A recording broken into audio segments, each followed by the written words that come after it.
Sir हम students तो पढ़ाई करते हैं पर हमारे ऊपर कोई जिम्मेदारी नहीं है, लेकिन आप पूरे देश का लीडरशिप करते हो। करोड़ों लोगों का आपसे एक्सपेक्टेशंस है और आप कैसे उस स्थितियों पर स्ट्रेस फ्री रहते हो? பாருங்க, நீங்க உங்களுக்கு பொறுப்பு எதுவும் இல்லைன்னு சொன்னீங்க. அப்படி கிடையாது. உங்களுக்கும் கடமை இருக்கு. உங்களுக்கு தெரியாம வேணா இருக்கலாம். சில வேளைகள்ல உங்க அம்மா, "நான் கொஞ்சம் வெளிய போறேன். சின்னவன கொஞ்சம் பார்த்துக்கம்பாங்க." சில வேளை உங்க ஆசிரியர் சொல்லலாம், "தம்பி, நாளைக்கு வகுப்ப நீ தான் பார்த்துக்கணும்பாரு." பொறுப்பே இல்லாத மனிதர்னு யாரையுமே நம்ம சொல்லிட முடியாது. சிலர் தங்களோட பொறுப்பை பத்தின விழிப்போட இருக்காங்க, அவ்வளவுதான். இங்க எத்தனை பேருக்கு கிரிக்கெட் பத்தின ஆர்வம் இருக்கு? எத்தனை பேர் கிரிக்கெட்டை டிவியில பார்க்குறீங்க? ஓ!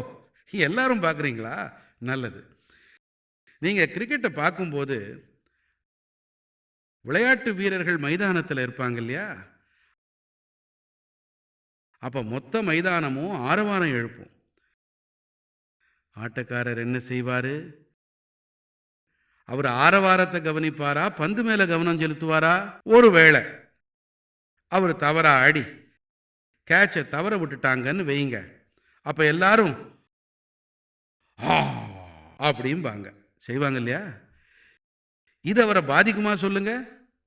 பாதிக்காது இல்லையா? அவர் தன்னோட ஒட்டுமொத்த கவனத்தையும் அவர் எந்த பந்தை எப்படி ஆடணுங்கிறதுல மட்டுமே செலுத்துவார். வெற்றிக்கு என்ன அவசியம்னா, நீங்க